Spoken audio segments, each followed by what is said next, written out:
Yes, sir, gentleman in the back. Professor Lipstadt, let me reveal something to you, Professor. I am that David Irving about whom you have been so rude. Yes, I am he.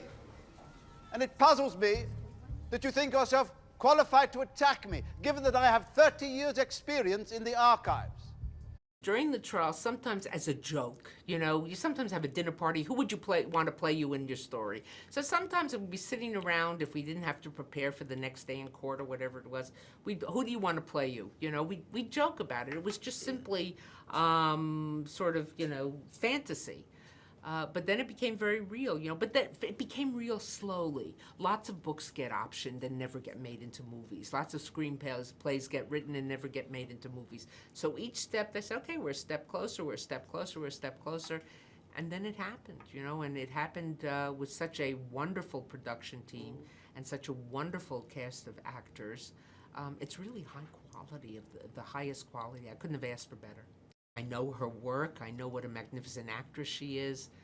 I was very pleased. I felt my story was entrusted to someone I could really trust.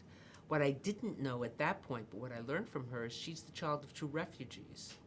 Her father was born in Budapest and Weiss, and her mother was born in Vienna and left Vienna as a little girl. I don't know if it was either after the Anschluss or after Kristallnacht, but she left as a little girl and came to England.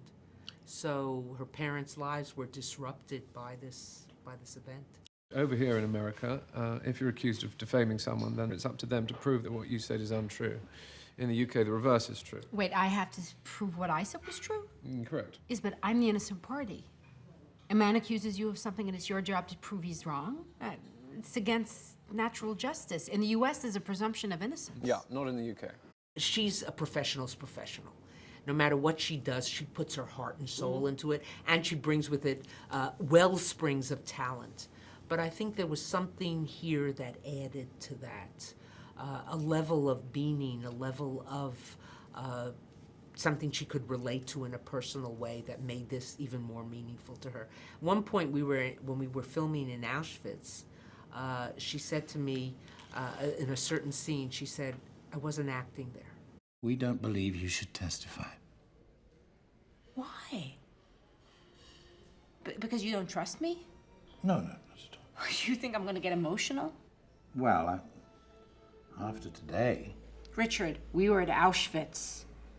I go to Germany very often. It's very complicated to be a German and to relate to this history. On some level, and I use this easier, I put in quotes, to be, to come and not be part, of it in that sense. When I go to places like Auschwitz or even Dachau or Flossenburg or wherever, Majdanek, et cetera, many of the camps, I'm perplexed. I'm confused. I know all the pieces. I know 1933, Hitler comes to power as made chancellor and the others feel they can control him. I know the Reichstag fire, et cetera, et cetera. I know how he gains power. I know Kristallnacht and each step. But when you put it all together, it still leaves you, it's unbelievable. And maybe that's a saving grace. Maybe that allows me to do the work that I do, that genocide, whether it's the Holocaust, whether it's Darfur, whether it's Srebrenica, mass killings never quite become believable.